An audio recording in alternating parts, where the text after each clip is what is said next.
जनकपुर को माताओं कि एक बार जो जनकपुर से वापस गई, वापस लौट के दोबारा जनकपुर मां नहीं आए, कभी नहीं।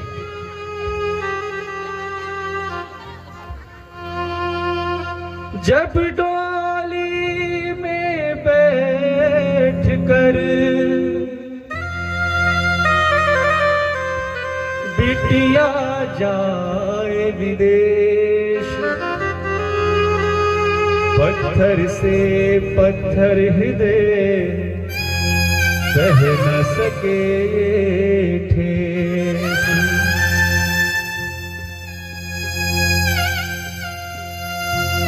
उजड़ गए वो महल वो गलियां, जिनमें सिया का बचपन बीता। छोड़ गए कुछ यादों के मोती, प्राण विदेह के ले गई सीता।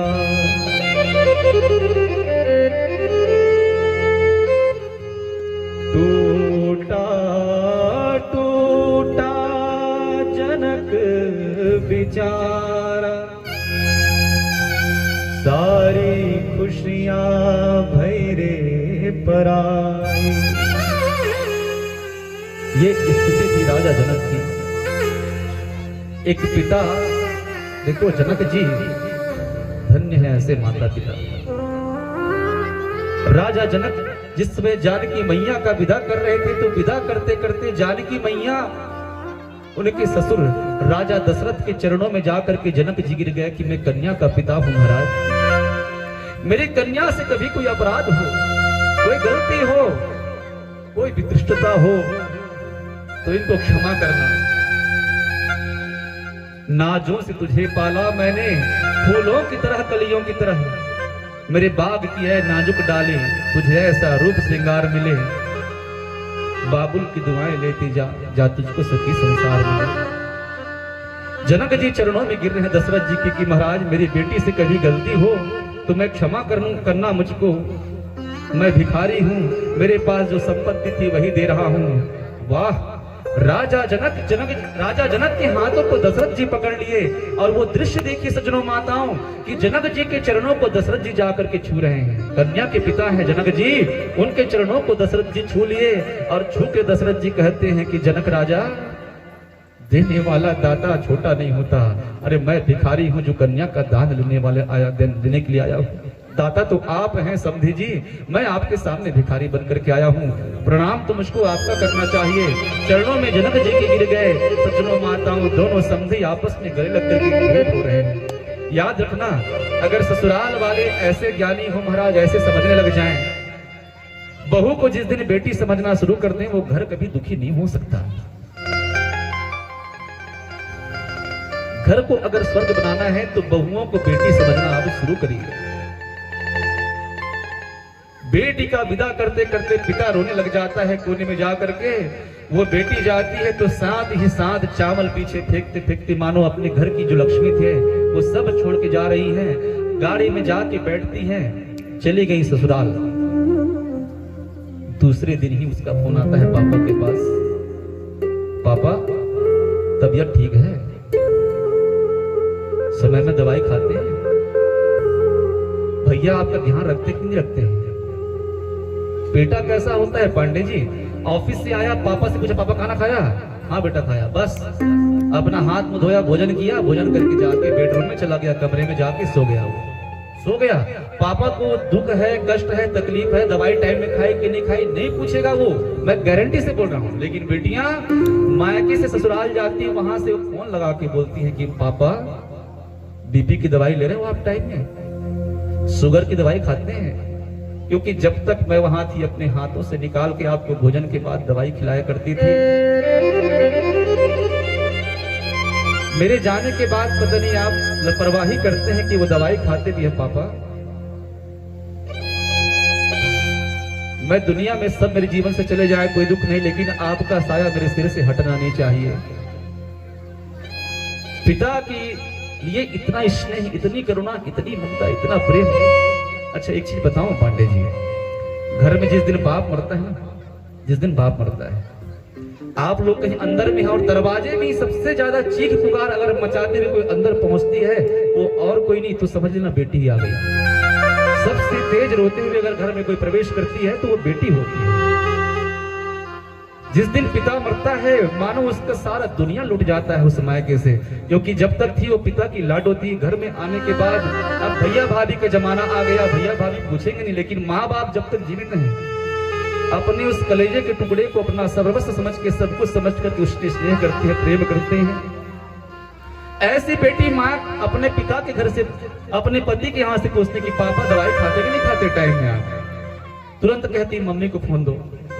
माँ को फोन देती है और माँ से कहती माँ मैं तो चली आई जब तक कि अपने हाथों से भोजन कराती थी, लेकिन आज मैं जब चली आई मुझको 100% मालूम है कि पापा अपना ध्यान नहीं रखते होंगे। माँ मैं आपसे हाथ जोड़ती हूँ, पापा का ध्यान से आप दवाई खिलाना।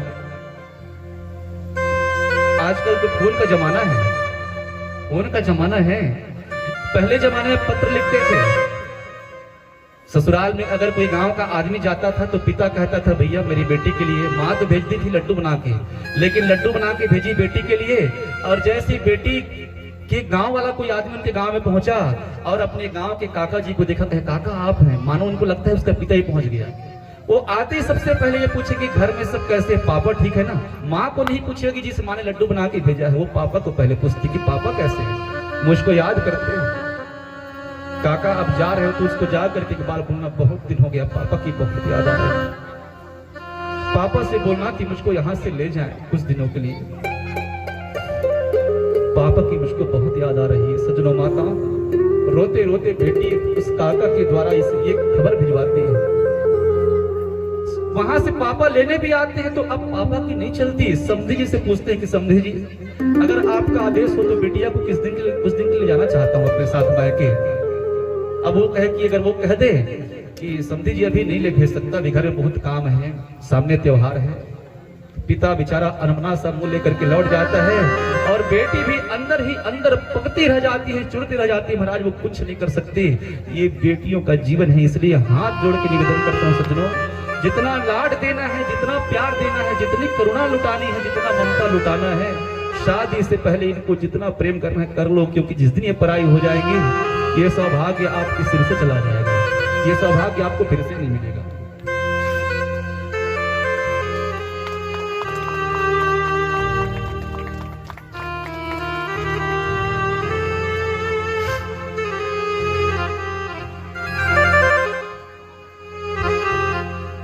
मेरी भी 3 बेटियां हैं पांडे जी। 2 बेटी के बाद घर वालों ने कहा एक बेटा देख लो, एक बेटा देख लो।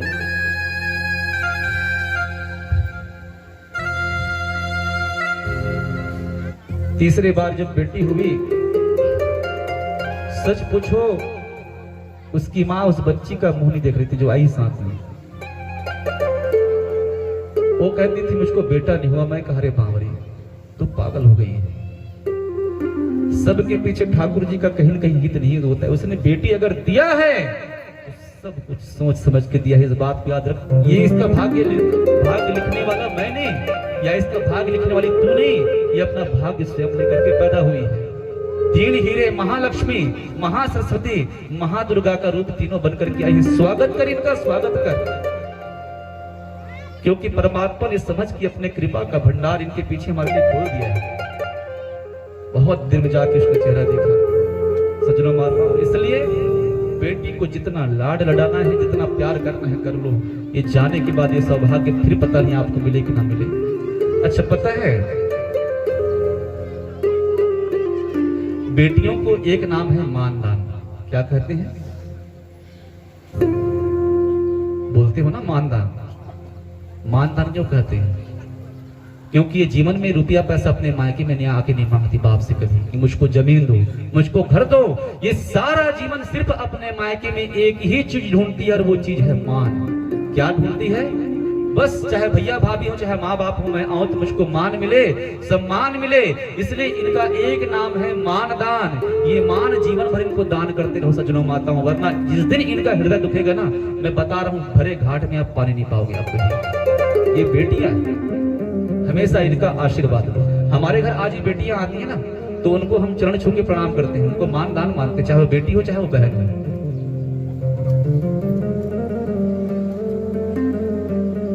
एक बेटी जब अपने मायके आती है ना, तो पापा से कहती है, बेटा तुम खा लो।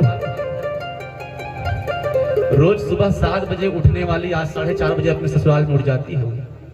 घर का सारा काम करती है, और जब यहाँ उठती है और भोजन करने के बाद, भोजन करते करते अब कोई चीज पसंद आ गई तो पापा से पूछती है कि पापा, बेटी पराई किस दिन लगती है पता है? जब माँ पापा से पूछती है, पापा ये चीज अच्छा लग रहा है, इसको ले जाऊं क्या?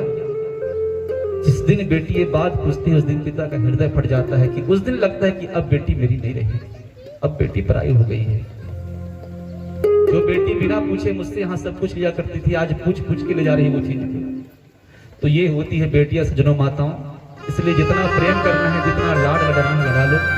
ये सौभाग्य आपको बार बार मिले कि ना मिले कोई गारंटी नहीं। प्रेम से बोलो श्री यज्ञ नारायण भगवान की। आज बेटी की विदाई करते समय पिता का हालत बहुत खराब हो गया।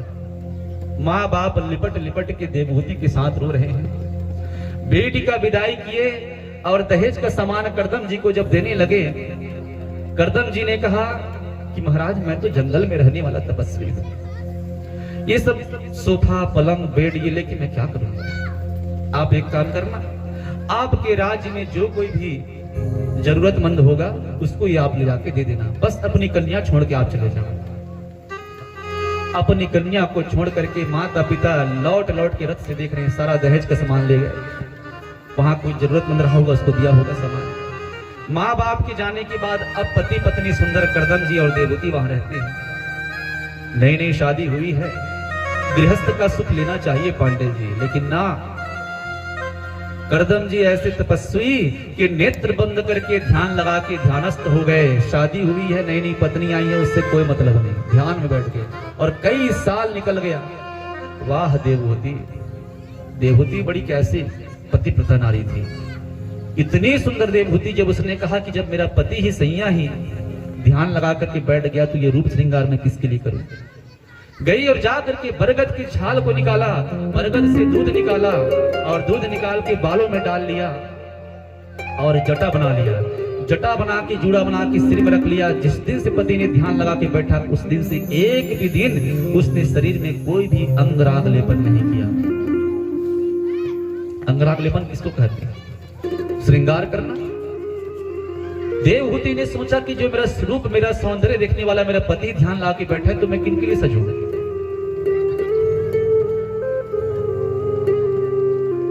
मेरे भाई, कई वर्ष जब बीत गया, एक दिन करदम जी का ध्यान टूटा। नेत्र खोल के उसने पत्नी को देखा तो पत्नी का स्वरूप देख करके उसको पहचान नहीं पाया, इतनी कुरूप हो गई है देवहूति। करदम जी ने कहा कि देवी आप कौन है? देवहूति ने कहा स्वामी मैं आपकी पत्नी। देवहूति आंखें फटी की फटी रह गई, तुम्हारा स्वरूप इतना कुरूप कैसे हो गया? ध्यान लगा के नेत्र बंद करके देखा तो देख लिया इसने कि इसने मेरी रात और दिन सेवा की। करदम जी गदगद हो गए, कहे देवी मैं तुमसे बहुत प्रसन्न हूं, मांगो देवहूति क्या वरदान मांगती हो? तब उसने याद दिलाया कि आपने मेरे पिता से कहा था एक पुत्र, वही पुत्र हमको चाहिए महाराज। बस फिर क्या था, करदम जी मुस्कुराए, कहे जाओ भगवान के नेत्र के आंसू से अपना हुआ बिंदु सरोवर है, जाओ वहां स्नान करके आओ। कहते हैं माताओं सज्जनों, जैसे ही माता देवहूति उस सरोवर के अंदर उतरती हैं, हमारे हिंदू धर्म में जितनी भी देवियां हैं वो सब देवियां सरोवर में जाके प्रकट हो जाती हैं। प्रेम से बोलो श्री यज्ञ नारायण भगवान की। सभी देवियां उनकी सेवा करना शुरू करती हैं। कोई उनका जुड़ा खोल रही है, कोई केस खोल रही है, कोई उनके शरीर में सुंदर उबटन लगा रही है, कोई इनके शरीर को सुंदर महाराज पैर में महावर लगा रही, कोई श्रृंगार कर रही, कोई अंगराग लेपन कर रही है। और जब सरोवर से बाहर निकली और जितनी सुंदर देवहूति कुंवारी अवस्था में दिखती थी, उससे भी अनंत गुना सुंदर वो अब दिखाई दे रही है। देखिए जो नारी सच्चे मन से वचन से कर्म से पति की सेवा करती है, कहते हैं कि भगवान भी उनकी आकर के सेवा किया करते हैं। देवहूति जैसी बाहर निकली, इतनी सुंदर लग रही कि पूछो मत। अपने तपोबल से कर्दम जी महाराज ने एक ऐसा दिव्य विमान प्रकट कर दिया जो आकाश में भी उड़ता था, जमीन में भी चलता था और पानी में भी तैरता था महाराज, बिना डीजल पेट्रोल के, सिर्फ मन के अनुसार से। वहां बड़ा बड़ा महल तैयार कर दिया उस विमान के अंदर में, मन के अनुसार से ही वहां ऋतुएं उत्पन्न होती थी। अगर मन लग गया कि बसंत ऋतु हो जाए तो बसंत ऋतु बन जाता, सोचते वर्षा हो जाए तो वर्षा हो जाता, शरद ऋतु लग जाए तो शरद लग जाता था महाराज। ऐसा सुंदर वातावरण से तैयार किया, 6 ऋतुएं वहां आकर के तैयार हो गई। हे राजन, हे शौनकादि ऋषियों, इस प्रकार से सुंदर वहां रचना किया गया। पति और पत्नी इतने प्रेम से उस विमान में रमण करना शुरू किए कि धीरे धीरे पहली बेटी हुई, 1 कन्या, 2 कन्या, 3 कन्या, 4 कन्या हुई, फिर 5वीं कन्या हुई, फिर 6 कन्या हुई, 7 कन्या, 8 कन्या और 9 कन्या। कहा एक बेटा के लिए गए थे, यहाँ 9 बेटियां हो गई महाराज 9 साल में। एक दिन कर्दम जी ने सोचा, अरे बाप रे बाप, हम भगवान की माया से कैसे मोहित हो गए। एक बच्चे की बात हुई थी, यहाँ तो 9 बच्चे पैदा हो गए। पत्नी से कहा कि देवी अब आप हमको आदेश दें, हम गृहस्थ छोड़ करके जाना चाहते हैं। तब देवहूति ने याद दिलाया कि महाराज आप ही ने तो कहा था ना कि हमारा एक बेटा होने के बाद, वो बेटा भी हुआ कहाँ है। तब कर्दम जी को याद आया कि अरे जान देव, भगवान ने स्वयं कहा है कि मैं तुम्हारे घर बेटा बन करके आऊंगा। ओहो ठीक है देवी, प्रसन्न हुए कर्दम जी। सुख का समय कैसे निकलता है पता नहीं चलता पांडे जी। सुख का 1 साल भी हमको ऐसा लगता है कि 1 दिन हुआ है, और दुख का 1 साल भी मनुष्य को 1 सदी के समान लगता है। पत्नी के साथ फिर से सुंदर रमण करना शुरू किए, और रमण करते करते करते करते वो समय भी कैसे निकला पता नहीं चला। स्वयं भगवान नारायण जो हैं कर्दम जी के अंदर प्रवेश किए, और कर्दम जी से माता देवहूति के गर्भ में प्रवेश किए। 9 माह बाद सज्जनों माताओं, जब समय पूर्ण हुआ, माता देवहूति के प्रसव का समय आया, तो माता देवहूति ने एक दिव्य बालक को जन्म दिया। और वो दिव्य बालक और कोई नहीं, स्वयं भगवान नारायण ही है, जो कपिल नारायण के रूप में जन्म लेकर के आए। प्रेम से बोले श्री कपिल नारायण भगवान की।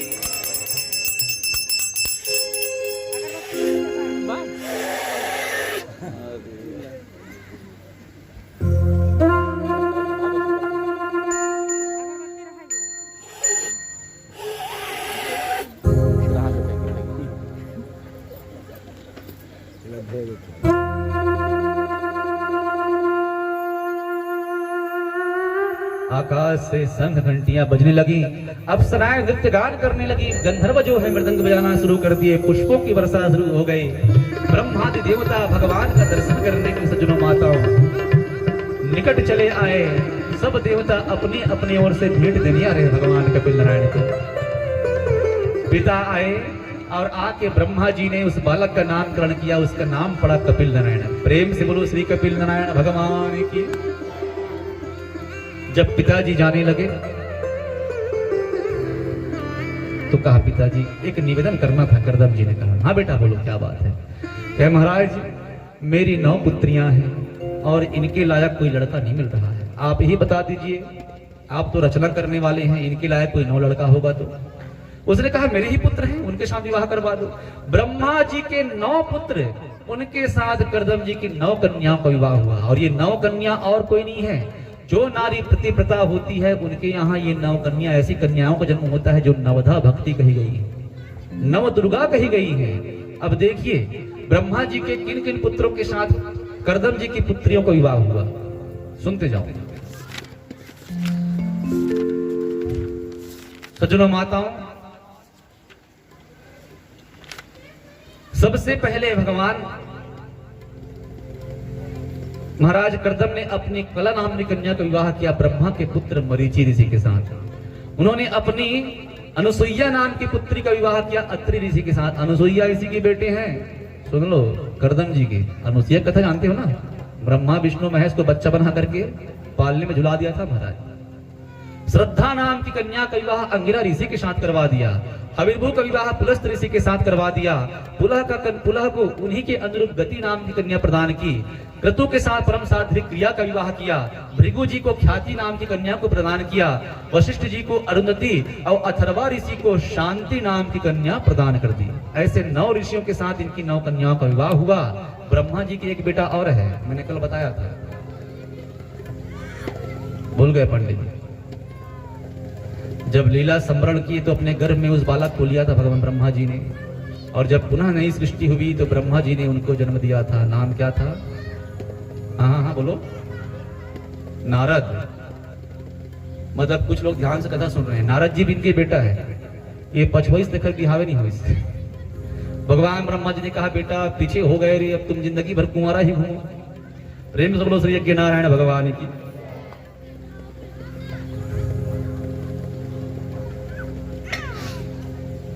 इस प्रकार से कन्याओं का कन्यादान करने के बाद, विदाई करने के बाद, करदम जी अब एक दिन अपनी पत्नी से कहते हैं कि देवी, एक पुत्र की हमारी बात हुई थी, वो पुत्र भी तुमको प्राप्त हो गया, अब तुम हमको आदेश दो, हम जाना चाहते हैं। कुछ नहीं कहा देवहूति ने, कहे जी स्वामी आप जा सकते हैं। जब पति चला गया घर त्याग करके, अब समय है मां और पुत्र का, तो बड़े प्रेम से अपने पुत्र का लालन पालन करना शुरू किया। जब पुत्र कुमार अवस्था में पहुंचा तो एक दिन बेटा भी जो है अपने पिता के समान सबको त्याग के जा रहे थे, तब मां उनके पास रोते रोते चले आई, प्रभु मैं जानती हूं कि आप स्वयं साक्षात नारायण हैं, लेकिन आप जा रहे हो, मैं आपका रास्ता नहीं रोकूंगी महाराज, परंतु मेरा एक प्रश्न है, उस प्रश्न का उत्तर आप देकर के जाइए। उसने कहा हाँ मां पूछो क्या प्रश्न है। कहे प्रभु इस संसार में इस इंद्रियों की विषय लालसा से मैं बहुत उब गई हूं महाराज, जितना भी इस इंद्रियों को खिलाओ वो उतना ही भोजन मांगता है। सही बात है गलत बात है? योर फेवरेट सब्जी पांडे जी, फेवरेट सब्जी क्या है आपका? सब में कुछ तो एक विशेष होगा। कई जन कहते जिमी कांदा महाराज, तो जिमी कांदा खा तृप्त हो गए, दोबारा और खाने का मन होता है ना। ये इंद्री जीवा है भगवान, है बिल्कुल 3 इंच का, लेकिन इतना अत्याचार करता है ये, मजाक नहीं। पेंचिस उधर के तीर कैसे लगते का बोलो। इसी के लिए आदमी अत्याचार कर रहा है, पाप कर रहा है, पुण्य कर रहा है। इतना खाया लेकिन फिर भी खाने का शौक नहीं गया, इतना सुंदर सुंदर चीज गया लेकिन देखने का शौक नहीं गया। ये इंद्रियों की विषय लालसा कभी खत्म नहीं होती।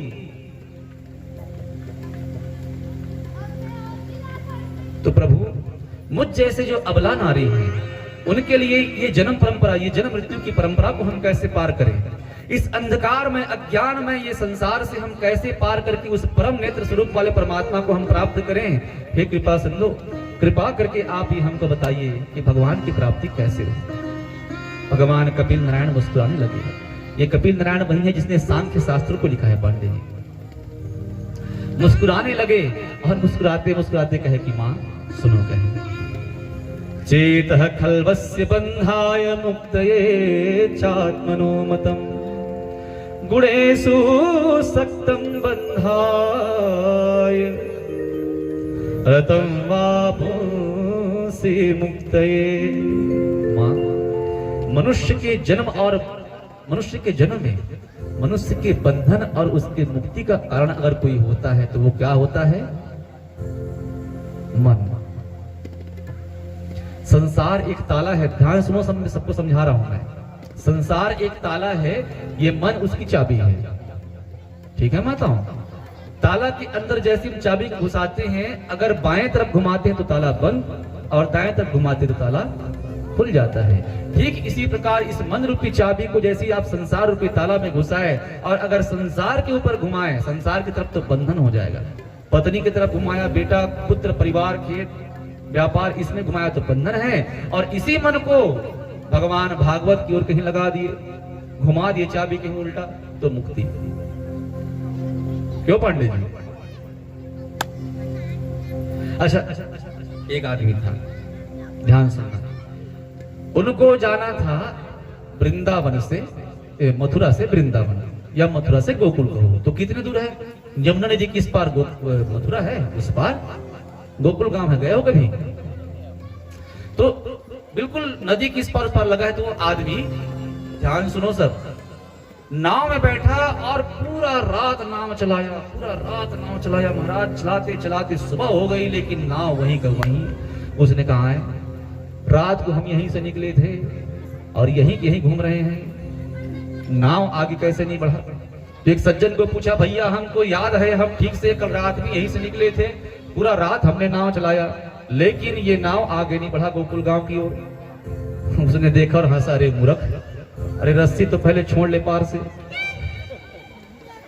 खूंटा गाड़ के नाव को रस्सी में बांध रखा है और नाव चला रहा है पूरी रात, क्या पूरी जिंदगी नाव चलाएगा तब भी नाव आगे बढ़ने वाला।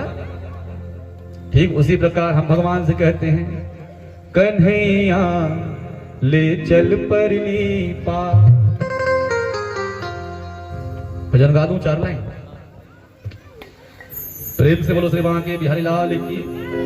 कन्हैया ले चल परली पार, कन्हैया ले